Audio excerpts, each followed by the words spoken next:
what really is a foundation? When I went to tech and learned building, over half a century ago that was, it was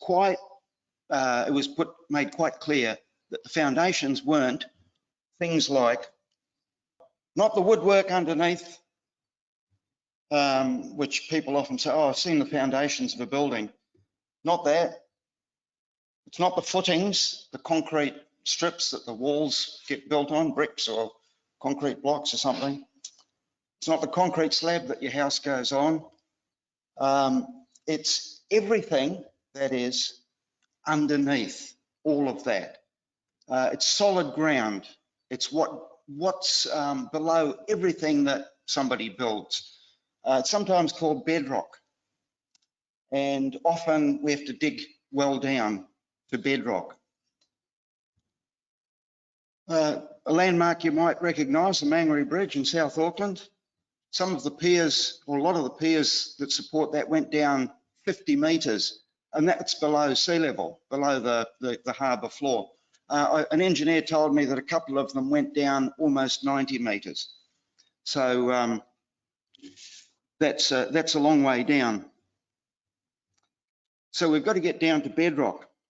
What's the most important requirements of foundations?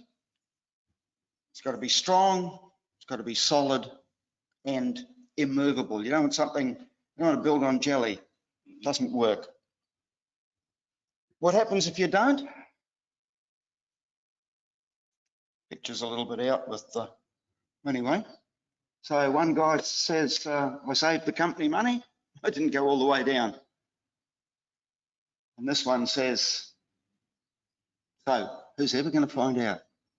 Well, we know the answer to that, don't we? It's very important that we get down to absolute bedrock.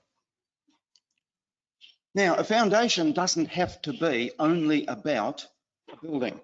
Foundation would be the basis of something else, something intangible, which means something you can't touch or see or feel, like the basis for a set of rules or a constitution or a thesis that somebody's doing at university.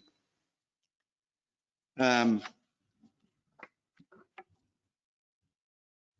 for us, the most important thing about foundations is, what are our faith and our beliefs based on?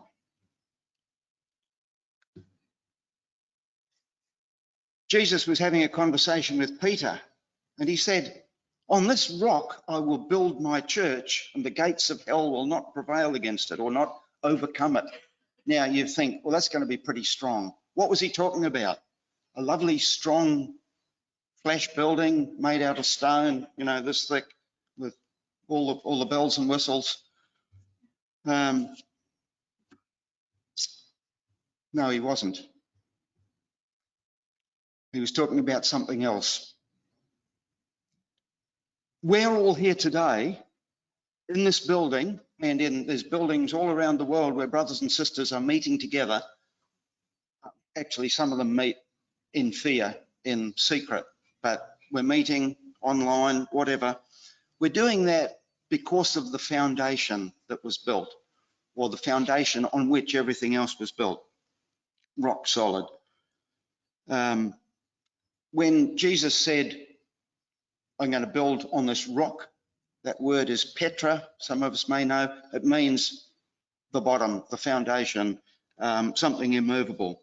So Jesus did not mean a building, and buildings were important to believers.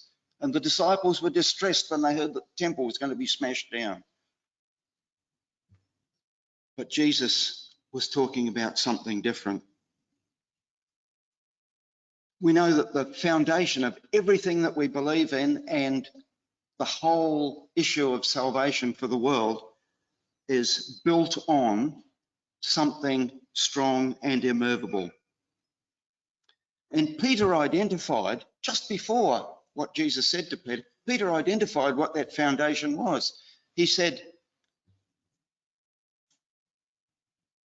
no, actually, I don't know, okay.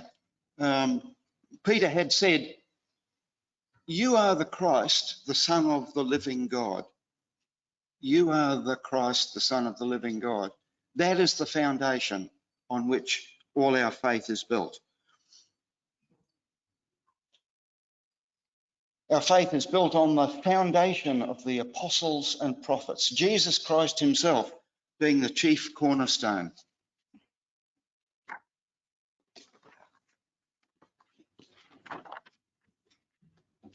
And again, we are reminded that a cornerstone is the standard by which the whole building grows up into something that's really good. We often refer to the worldwide ecclesia as the household of faith, and so it is. It's a house. It's a household. It's a group of faithful believers. It's a family, and we know who is the head of the house. We also know that the head of the house was taken and crucified, and that he was also raised again from the dead. That was not a random act. It was fully planned.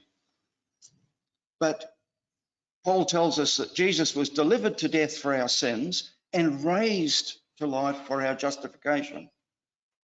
And it's important to remember that though we often concentrate on the sacrifice of Jesus, it is the resurrection of Jesus that is the guarantee of our salvation.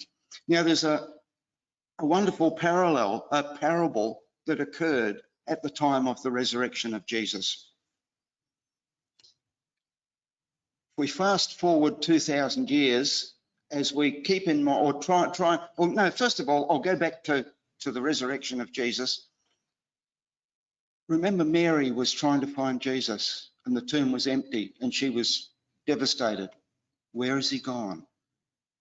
And an angel said to her, why are you looking for the living among the dead? Why are you looking for somebody who is alive where dead people are? But if we come to our own day, let's ask the question, why on earth would anybody go looking for salvation among the philosophies of the world? The philosophies of man are death traps because they're built on sand. They're not built on Petra. They're not built on that immovable rock. Our future is built on the immovable rock. And we've got to remember that unless the Lord builds the house, the workers are just building in vain to no end.